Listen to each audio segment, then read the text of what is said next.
नमस्कार दोस्तों, आज हम बात करेंगे एक ऐसे प्रॉब्लम पर जो 90% मिडिल क्लास फैमिली वालों का सबसे बड़ी परेशानी है। आखिर महीने की सैलरी महीने में ही क्यों ख़त्म हो जाती है? ऐसा सवाल हर महीने के एंड में आपके दिमाग में ज़रूर घूमता होगा। सैलरी अकाउंट में क्रेडिट होती है तो हम सोचते हैं इस बार पक्का सेविंग करेंगे, बट फिर 20-25 दिन बाद वॉलेट खाली, बैंक बैलेंस ज़ीरो और आप सोचने लगते हो कि आखिर पैसा गया कहाँ। आज की इस वीडियो में हम अच्छे तरीके से समझेंगे कि इसका रीज़न क्या है और रियल लाइफ एग्जांपल्स भी देखेंगे। वीडियो के एंड में मैं आपको कुछ टिप्स भी दूंगा कि कैसे आप इस लूप से बच सकते हो। So let's start the video. सबसे पहला और मेन रीज़न ये है कि हम लोग बजट ही नहीं बनाते अपने सैलरी का। देखो, महीने की सैलरी 20,000 रुपये आती है तो हम सोचते हैं कि 3,000 रुपये रूम रेंट के लिए हो जाएगा और 3,000 रुपये ग्रोसरीज पर खर्च हो जाएगा, लेकिन बाकी का पैसा तो फ्री है ना।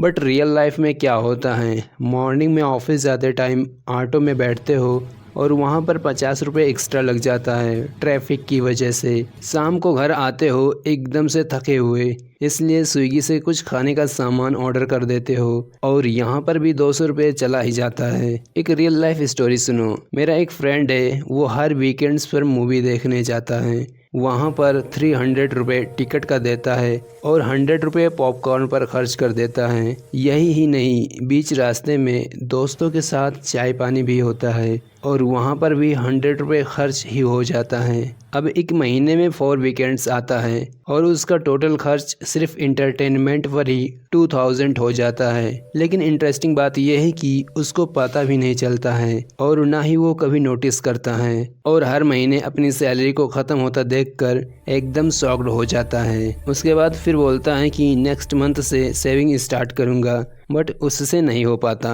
सैलरी ख़त्म होने का दूसरा रीज़न है इम्पल्सिव बाइंग, और ये तो किलर है दोस्तों। ऑनलाइन शॉपिंग ऐप्स जैसे अमेजन, फ्लिपकार्ट्स के नोटिफिकेशंस आते रहते हैं जिसमें सेल 50% ऑफ बताया जाता है और आप क्लिक भी कर देते हो बिना सोचे। डेली लाइफ को ऑब्जर्व करें तो most of the people morning में घर पर चाय या कॉफ़ी नहीं बनाते, बल्कि वे कैफ़े में जाकर 50 रुपये की कॉफ़ी पीना ज़्यादा पसंद करते हैं। अब पूरे महीने में लगभग 1500 रुपये सिर्फ कॉफ़ी पर ही खर्च हो जाता है। एक बार मेरा दोस्त फ्लिपकार्ट पर फ़ोन का कवर ख़रीदने के लिए ऐप स्क्रॉल कर रहा था तो उसको कवर के साथ साथ एक ईयरफोन और टी शर्ट भी पसंद आ गया तो उसने उसे भी ख़रीद लिया। और ये इंसिडेंट सिर्फ उसके ही साथ नहीं होता दोस्तों, बल्कि हर सैलरी वाले बंदे के साथ होता है। मतलब यहाँ पर भी 2000 रुपये चला ही जाता है इम्पल्सिव बाइंग के कारण हर महीने में। इसलिए अगली बार जब भी ऑनलाइन शॉपिंग करना तो एक बार अपने आप से ज़रूर पूछना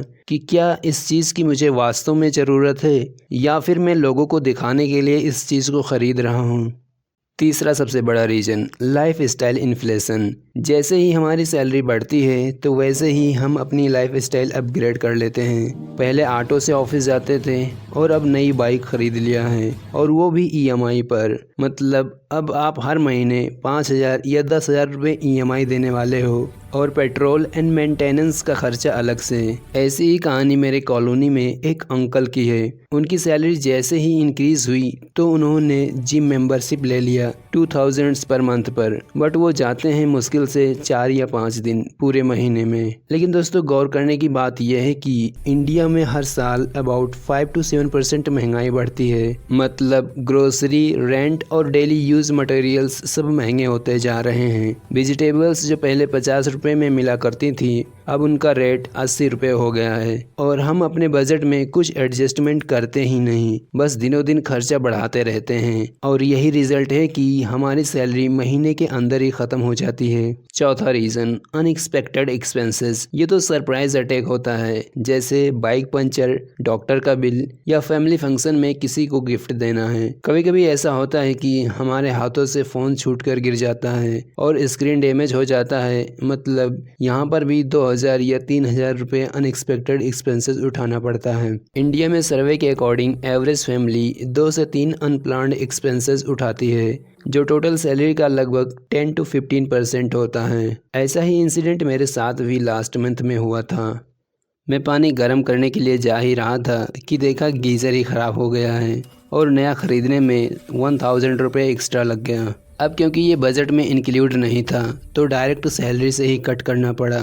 पांचवा और सबसे इम्पॉर्टेंट रीजन, डेट और लोन्स। ज़्यादातर लोग क्रेडिट कार्ड से शॉपिंग करते हैं और ईएमआई पर गैजेट्स लेते हैं। इस वजह से इंटरेस्ट भी एड अप हो जाता है। इंडिया में क्रेडिट कार्ड यूज़ करने वाले बहुत ज़्यादा लोग हैं, लेकिन उनमें से भी 30% लोग ऐसे हैं जो मिनिमम पेमेंट करते हैं और बाकी अमाउंट पर हैवी इंटरेस्ट पे करते हैं। क्योंकि क्रेडिट कार्ड का इंटरेस्ट रेट सबसे ज़्यादा होता है, इसलिए यहाँ पर बहुत ज़्यादा लोग ट्रैप हो जाते हैं। जैसे मेरे एक दोस्त ने कार लोन पर लिया और उसका EMI 15,000 रुपये पर मंथ है, मतलब सैलरी का 50%। इसके साथ उसने कई सारे सब्सक्रिप्शंस भी ले रखा है, जैसे नेटफ्लिक्स, स्पॉटिफाई और जिम ऐप का। इसलिए हर महीने उसकी सैलरी में से 500 to 1000 रुपये ऑटो डेबिट हो जाता है। और दोस्तों यही सब मिलकर सैलरी को महीने के अंदर ही खा जाते हैं। देखो इतना सब सुनकर अब डिप्रेस मत होना, क्योंकि इसका सोल्यूशन बहुत ही सिंपल है। बस आपको थोड़ा सा स्ट्रिक्ट होने की ज़रूरत है। अब मैं आपको कुछ प्रैक्टिकल टिप्स देता हूँ